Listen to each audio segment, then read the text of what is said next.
Hey guys, Chris Lingham here. Once again, coming impact performance and fitness. You already know what it is. Today, I was just going to share a video with you guys. I had a couple questions on Facebook. Somebody was asking me what the most effective way for losing fat was, and trying to remain lean, get in good shape. I guess you could say that this is kind of what we do. This is our specialty. But it's all going to start with nutrition, first of all. For those of you that are out there wondering, it's all going to start with nutrition. You got to have the right macros, which is, simple way of putting it this way. I was talking to a couple people yesterday. Make sure you have a protein with every single meal, and you'll usually hit your protein goal. Make sure you're drinking at least half your body weight in water, and you definitely want to make sure that you're eating some kind of fruit and vegetables throughout the day, about 4 servings of vegetables, 3 servings of fruit. And as far as if you're overweight and you're trying to lose weight, I always tell people you're allergic to carbs, unless it's around workout time. So you can have hot cereal, oatmeal, stuff like that in the morning. Put some fruit, some berries in it.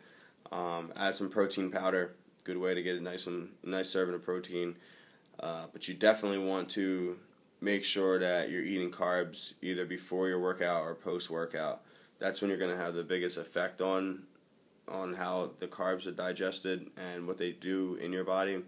Now, if you're bodybuilding, that's a different story, or if you're a high-level athlete, then obviously we're talking about a different story. But this is just for general fitness, people trying to lose some fat, gain some muscle. The second is you need to work out hard. A lot of times we kind of just go to the gym and we spend too much time resting in order to burn fat. Look, here's a simple theory behind it. Just keep your body moving and doing hard movements. I don't necessarily mean go out and do CrossFit type workouts if you're not used to using a barbell. Don't try and go into no overhead snatches, any push presses or anything like that. Start small. Start with some dumbbells or a kettlebell. Work some hip hinge exercises, mix in some squatting exercises, some lunge exercises, and some single leg stuff. Whether they're step ups, single leg Romanian deadlifts.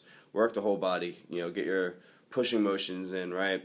Overhead presses, push up variations, pulling exercises. Make sure you mixing in some chin ups, some rows. Things of that nature, and just what you do is you just sequence them. If you're working on a lower body hinge exercise, you should work on an upper body push exercise, and then you should go to a lower body knee dominant type push exercise like a squat or a lunge. And then you go back and do the other one. So you would do a pull exercise after that. Also, a great way is to mix in your core through that circuit. So that you're not wasting a bunch of time doing core stuff before you work out. This can really maximize how fast you work out or get your work done. And last, always do a finisher. All right, always do a finisher at the end. It's going to raise your metabolic rate.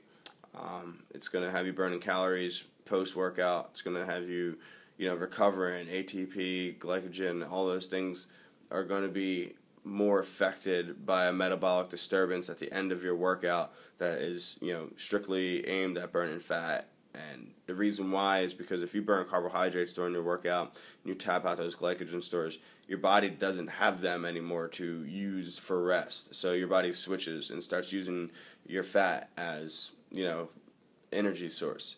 So that's one of the most effective ways if you're looking to lean up, burn some fat, but it starts with the diet.